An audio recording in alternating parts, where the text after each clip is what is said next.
अब देखो बेटा, वेक्टर ए है आई प्लस जे, वेक्टर बी कितना है 4i प्लस 11j, और कह रहे हैं यूनिट वेक्टर पैरेलल। तो देखो अगर दो वेक्टर हो यूनिट वेक्टर पैरेलल कैसे निकलता है, ए और बी का सम और ए प्लस बी के मैग्नीट्यूड से डिवाइड, इन दोनों का सम किया तो 5i प्लस 12j हो गया, और 5i प्लस 12j का मैग्नीट्यूड निकालोगे कितना आएगा भाई 13 आएगा। ठीक है, 3 4 का जितना 5 आता है, 5 12 का हमेशा क्या आता है 13 आता है, दो ही ज़्यादा कॉमन आते हैं क्वेश्चन, और ये इसका आंसर। बड़ा अच्छा सवाल, वेक्टर प्रोडक्ट। इस में सवाल आया था a = 2i minus 3j minus के, बी दिया हुआ था i plus 4j minus 2k। एक नॉर्मल तरीका तो होता है a क्रॉस बी निकालने का, लेकिन क्या एग्जाम में इतना टाइम होगा? ऑफ कोर्स नहीं होगा। तो फिर हम आखिर करेंगे। देखो एक बात बड़ी इंपॉर्टेंट है कि हमेशा आई जे के कंपोनेंट से के आता है, और से सुनो, आई जे के कंपोनेंट से के आता है, जे और के से आई आता है। अब यहाँ देखो कि कोई ऐसी चीज़ आई जे के में से जिसके सारे ऑप्शन अलग हैं, कि देखो यहाँ +11 -1 +1, इतफाक से आई भी सब अलग है, जे भी, तो तुम कोई सा भी निकाल सकते हैं।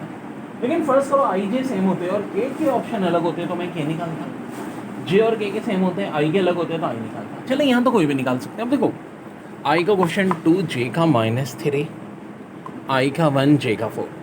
भाई बायो वालों को भी इतना तो पता होता है कि मैट्रिक्स ऐसे होता है ABCD, तो हमेशा क्या होता है AD माइनस BC। तो भाई सीधी साधी बात है, यहाँ -3 है ना मिल के, तो अब आपने क्या करना है, 2 को मल्टीप्लाई करना है 4 से, 6 आ जाना है। ठीक है, फिर 1 को -3 से करना है, 3 आ जाना है।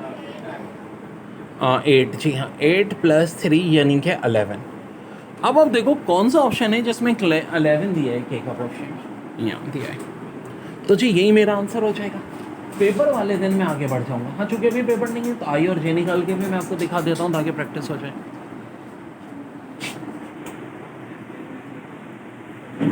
अब देखो बेटा, ए बराबर दिया है 2i माइनस 3j माइनस के, बी बराबर दिया है i plus 4j minus 2k के। सो डेयर आई निकलेगा जे और के क्वेश्चन की वजह से, जे का क्वेश्चन -3, के का -1, जे का 4, के का -2। मल्टीप्लाई करेंगे, 3 2 ज़ा 6 हो जाएगा, 4 1 ज़ा 4 हो जाएगा, 6 + 4 हो जाएगा 10। सो यहाँ कोई 10 का ऑप्शन है? जी हाँ, देखो ऑप्शन यही हमारा करेक्ट है ना, के भी का 11 आ रहा है, आई भी 10 आ रहा है, और मैंने अब तक जे निकाला नहीं। ऑफकोर्स जे कितना आना चाहिए, +3 आना चाहिए, लेकिन जे की कहानी में एक ट्विस्ट आएगा। वो ट्विस्ट क्या है वो भी हम देखते हैं। ओके जी, देखिए इधर वेक्टर में बच्चों ये वाला वेक्टर है, पहले मैट्रिक्स ओपन होता है, पहले आई आता है, फिर -j आके फिर डिटर्मिनेंट आता है, फिर +k आता है। तो देखो जे में हमेशा साइन क्या होता है, चेंज होता है। तो आई और के क्वेश्चन 2 और -1 हो गए, यहाँ 1 और -2 हो गए कि नहीं? अब इसको इससे मल्टीप्लाई करो तो -4 होता है, इसको इससे करो तो -1 -3। लेकिन ट्विस्ट जो जे में बताया था वो यही है, आई और के में जो साइन आता है वही रहता है, जे में हमेशा हम क्या करते हैं, साइन को रिवर्स कर देते हैं। प्लस है तो माइनस, माइनस है तो प्लस। अब ये -3 आ रहा है तो क्या हो जाएगा, +3j, और यही आपका आंसर हो जाएगा। तो देखो एक और बड़ा इम्पोर्टेंट टॉपिक है, यूनिट वेक्टर परपेंडिकुलर, क्योंकि किसके बराबर होता है, a cross b divide by a cross b का मैग्नीट्यूड है।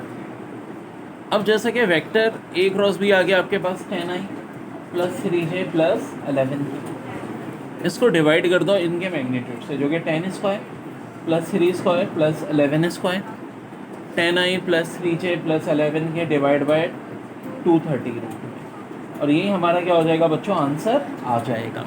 देखो इधर वॉल्यूम ऑफ पैरेललोपिपेड निकालना है, i plus 2j plus 3k, 4i plus 5j plus 6k, और ये 7i plus 8j plus 9k।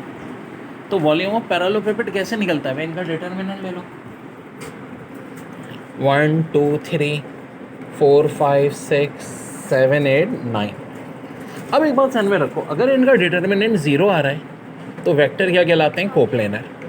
और याद रखो अगर ये तरतीब से है ना, मैट्रिक्स 1 से लेकर 9 तक, तो इसका डिटर्मिनेंट क्या होगा, 0 ही होगा, वेक्टर क्या होगा, कोप्लेनर। बड़ी है MCQs, a cross b a dot b के इक्वल किस एंगल पे होगा, तो याद रखो 45 डिग्री पे या 225। 45 का मतलब है π/4, 225 का मतलब है 5π/4 और A cross B minus A dot B के इक्वल होगा। तो इसका मतलब है थीटा है तो 135 या थीटा इक्वल टू 315।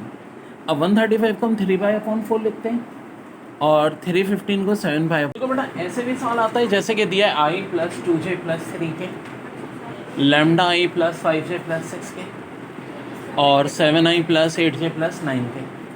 कह रहे हैं for what value of lambda vectors are perpendicular or coplanar.